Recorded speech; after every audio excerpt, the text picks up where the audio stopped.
पाकिस्तान अमन चाहता है, हम अमन के दाई हैं, हम इस खत्ते में अमन चाहते हैं, हम तरक्की और खुशहाली चाहते हैं। चोरों की तरह रात के अंधेरे में आपने अटैक किया, तो ये रात के अंधेरे में जो आपने अटैक किया, हमारी बड़ी फौज और हमारे जो एयरफोर्स के चीफ हैं, उनके जहाजों ने पलट पलट कर और झपट झपट कर उस अंधेरी रात को चांदनी रात बना दिया।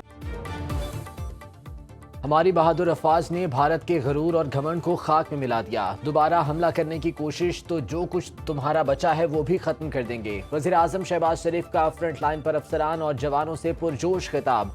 बोले, हम अमन के ख़्वाह हैं, खत्ते में तरक्की और खुशहाली चाहते हैं, लेकिन याद रखो हम अमन के लिए भी तैयार हैं और जंग के लिए भी। मजीद कहा, मिस्टर मोदी हमें भाषण न दें। मुक्ति वाहिनी, समझौता एक्सप्रेस, जाफर एक्सप्रेस और कुलभूषण यादव आपकी दहशतगर्दी के सबूत हैं। खत्ते में आपकी थानेदारी के बुत को पाश पाश कर दिया। पानी हमारी रेड लाइन। सिंतास माहदे को खत्म करने का सोचना भी मत, वरना खून और पानी इकट्ठा नहीं बहेगा।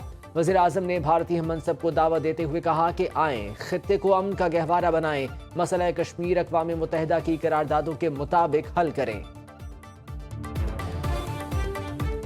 मिस्टर मोदी, अगर दोबारा ये रास्ता इख्तियार करोगे तो मुंह की खाओगे, और अगर दोबारा हमला करने का सोचा तो बाकी जो कुछ तुम्हारा बचा है वो भी खत्म हो जाएगा। हम तैयार हैं अमन के लिए भी और जंग के लिए भी। Choice is yours. दुश्मन के खिलाफ तारीखी फतह पर मुसल्लह अफवाज के बहादुरों को सलाम। वजीर आजम Shahbaz Sharif, army chief general Syed Asim Munir और एयर चीफ ज़हीर अहमद बाबर सिद्धू ने पसरूर, छावनी, सियालकोट का दौरा किया। वजीर आजम और सिपा सालार जवानों से मिले और उनके बुलंद हौसले को सराहा। वजीर आजम ने तबाह किए गए भारतीय मिसाइलों और ड्रोन्स का मुआयना किया। नायब वजीर आजम इसहाक डार, वजीर दिफा ख्वाजा मोहम्मद आसिफ, कोर कमांडर गुजरांवाला सैयद इमदाद हुसैन शाह भी वजीर आजम के हमरा थे। वजीर आजम, आर्मी चीफ, एयर चीफ और वफाकी वुज़रा ने हम आवाज होकर नारा लगाया। वजीर आजम ने तीनों सर्विसेज चीफ्स को कौम की आंखों का तारा करार दिया। मिस्टर मोदी, हमारे शाहीन इनमें इतनी ताकत है, लेकिन हमने इंतहाई सब्र, तहम्मुल और बर्दाश्त से काम लिया। यही मैं समझता हूँ लेसन है। इस लेसन से फायदा उठाएं, वक्त से फायदा उठाएं और अपनी कौम को और धोखा न दें। फर्क साफ जाहिर है। वज़ीर आज़म शहबाज शरीफ का लहजा बता रहा है कि पाकिस्तानी जीत की कहानी नरेंद्र मोदी की नदामत बता रही है। भारतीय हार का फसाना, शदीद बौखलाहट का शिकार मोदी भारतीय अवाम को बेवकूफ बनाने का ढूंढता रहा बहाना। माहिरीन नफ्सियात के मुताबिक भारतीय वज़ीर आज़म तकरीर के दौरान शिकस्त खुर्दा और खौफजदा शख्स दिखाई दिए। बॉडी लैंग्वेज और चेहरे के तासुरात से भारत की हार वाज़े नजर आई। दूसरी तरफ पाकिस्तानी वज़ीर आज़म का जोश व जज्बा दीदनी था। हर लफ्ज़ था फातिह क़यादत की निशानी। भारतीय इश्ताल अंगेजी में जख्मी मजीद 2 बहादुर सपूत वतन पर कुर्बान हो गए। पाक अफवाज के शोहदा की तादाद 13 हो गई। ISPR के मुताबिक शोहदा में हवलदार मोहम्मद नवीद और पाक फजाइया के सीनियर टेक्नीशियन मोहम्मद अयाज शामिल हैं। सदर आसिफ अली जरदारी और वजीर आजम शहबाज शरीफ का शोहदा की कुर्बानियों को खिराजी अकीदत। वजीर आजम ऑफिस ने भारतीय इश्ताल अंगेजी से नुकसानात की रिपोर्ट तलब कर ली। आज़ाद कश्मीर और सूबाई हुकूमतें आदाद व शुमार जमा कराएंगी। वजीर आजम ऑफिस ने लिखा, रिपोर्ट की रोशनी में माली मुआवजा अदा करने का फैसला किया जाएगा। सऊदी वली अहद शहजादा मोहम्मद बिन सलमान का पाक भारत सीज़ फायर का खैर मकदम। खलीज ताउन काउंसिल से खिताब में कहा कि पाकिस्तान और भारत में मसाइल के हल के लिए मुज़ाकरात ही बेहतरीन ऑप्शन है। जनूबी एशिया में अमन के लिए अमरीकी सदर की कोशिशें काबिल तारीफ हैं। तुर्की के सदर रजब तैयब एर्दोगान ने कहा, तुर्की हर अच्छे और बुरे वक्त में हमेशा पाकिस्तान के साथ रहेगा। वज़ीर आज़म शहबाज शरीफ और अक़वाम मुत्तहिदा के सेक्रेटरी जनरल एंटोनियो गुतेरेस के दरमियान टेलीफोनिक राबता। जनूबी एशिया में कशीदा सूरत हाल कम करने के लिए सेक्रेटरी जनरल की क़यादत और सिफारती कोशिशों को सराहा। आज़रबाईजान के सफ़ीर खिज़र फरदाहादोव भी शहबाज शरीफ से मिले।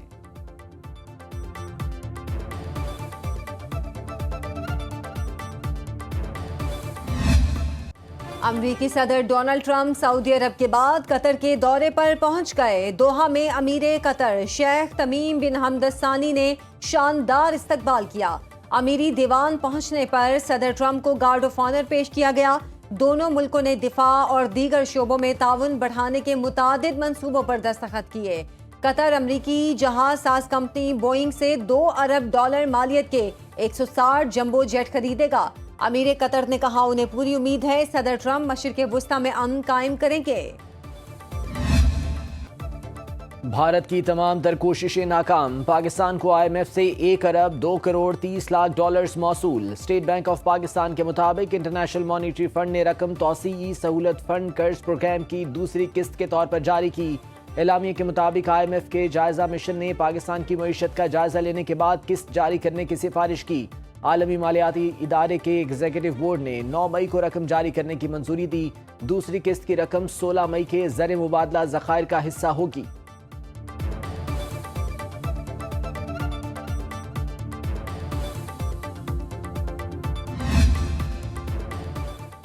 پاکستانی معیشت خطرے سے نکل آئی، یہ کسی معجزے سے کم نہیں۔ امریکی میگزین بیرنز کا اعتراف۔ میگزین نے اپنی رپورٹ میں کہا پاکستان کے میکرو اکنامک حالات پچھلے 2 سال میں بہتر ہوئے ہیں۔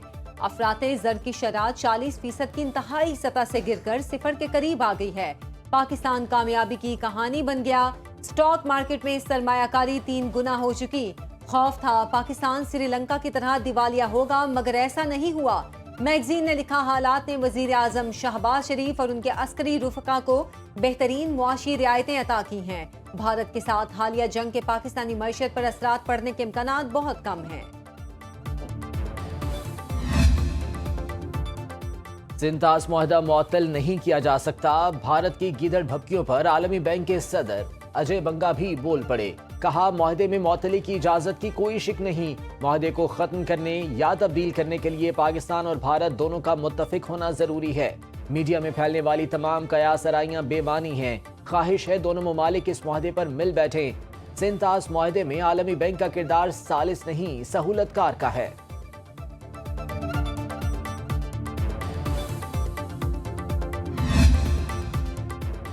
کشیدہ ماحول میں پاکستان اور بھارت کا قیدیوں کا تبادلہ۔ سیکیورٹی ذرائع کے مطابق واہگہ اٹاری پوسٹ پر ایک قیدی کا تبادلہ کیا گیا۔ انڈین بارڈر سیکیورٹی فورس کے پرنم کمار کو بھارتی حکام کے حوالے کیا گیا۔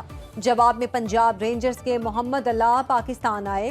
بی ایس ایف اہلکار کو 23 اپریل کو فیروز پور سیکٹر میں پاکستانی حدود میں داخل ہونے پر گرفتار کیا گیا تھا۔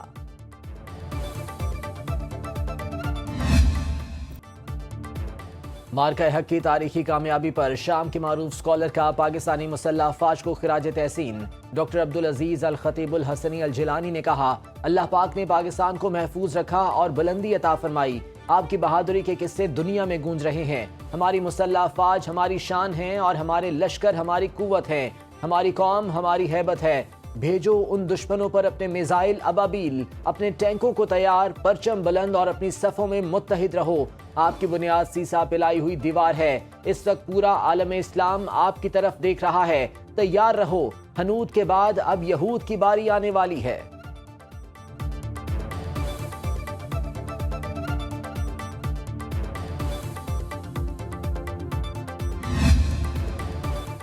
نواز شریف کا جملہ یاد رکھنا چاہیے، ہم 9 مئی والے نہیں، ہم 10 مئی اور 28 مئی والے ہیں۔ جس ایئر فورس کے جہازوں کو جلایا گیا اسی ایئر فورس نے رافیل طیارے کو گرایا۔ وزیر اعلیٰ پنجاب مریم نواز کا فیصلہ آباد میں لیپ ٹاپ تقسیم کرنے کی تقریب سے خطاب۔ مزید کہا آج پورا پاکستان سربلند ہے، ہم نے کئی گنا بڑے دشمن کے خلاف جنگ متحد ہو کر لڑی ہے، نفرت اور تقسیم سکھانے والے ناکام ہو گئے۔